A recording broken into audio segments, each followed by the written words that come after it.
to talk to you about the most important election in the country right now, and that is the upcoming election for the state legislature in Virginia. All 100 seats in the GOP-controlled House and all 40 seats in the Democratic-controlled Senate will be up for grabs Tuesday, November 7th, and these elections are all going to be held in freshly drawn districts. Right now, the governor of Virginia is a Republican named Glenn Youngkin, who is basically a smart Ron DeSantis dressed in a Mitt Romney costume. He's an anti-vax, anti-choice, far-right extremist disguised as a good-natured suburban dad, but it's an act. He ran a centrist campaign to appeal to independents and swing voters, but he kept getting caught on tape admitting his true plans. He's pushed to make voting harder for Virginians. He's unabashedly anti-abortion and anti-LGBTQ. He believes that parents, not teachers, should dictate school curriculum, especially when it comes to race and sex. And he believes that individuals should be able to veto any book they want, even if that removes access to that book to everyone else in the state. Right now, Youngkin is polling around 51% in Virginia. Experts believe his polls are so high because he hasn't pushed as many extreme policies as other like-minded governors like DeSantis or Abbott or Huckabee.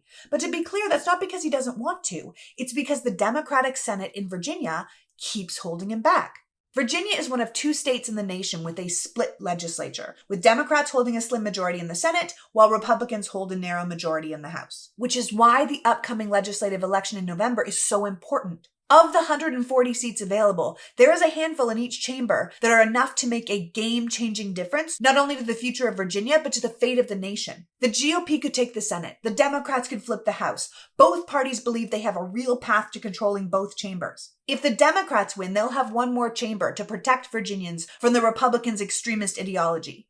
If the Republicans win, then Governor Youngkin will finally have the power to unleash everything the Democrats have been holding back, like trans bans and abortion bans and voter suppression.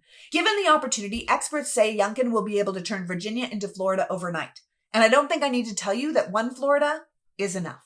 Which is why everybody who believes in democracy in America needs to help the Democrats hold the Senate and flip the House. Think of it as practice for the national elections next year. Republicans think they can sweep both houses and turn a Biden plus 10 state into a right-wing trifecta, potentially allowing Youngkin to ride that success all the way to the White House as the white knight savior when the entire Republican primary clown show self-destructs. And to be clear, he wouldn't be any better than any of those people. His ideas are just as extreme, even if they come in Mr. Rogers packaging.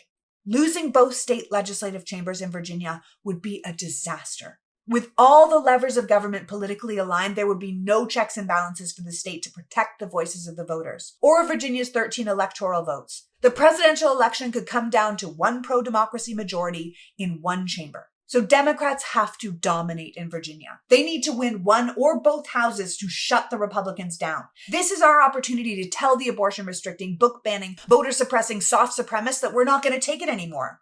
We need to win so they are afraid. Not concerned, not worried, afraid. We need to give them a preview of the 2024 election in absolute technicolor. We did it in Wisconsin, we did it in Ohio, and now we will wrap it up in a great big bow with Virginia. You don't have to live in Virginia to care about this election. But if you care about our democracy, then this is where your attention goes now. If you live in Virginia, you talk to all your friends and your family, you make a plan to vote, you get registered, and you get out to the polls. The previous Democratic trifecta made your state very pro-voting. Use that to your advantage. If you don't live in Virginia, go to swingleft.org, statesproject.org, or emilyslist.org and focus on must-flip or must-save Virginia seats. We are setting the tone going into 2024. And that tone is sure as hell not giving up one more state to the extremists. So go out and shut them down.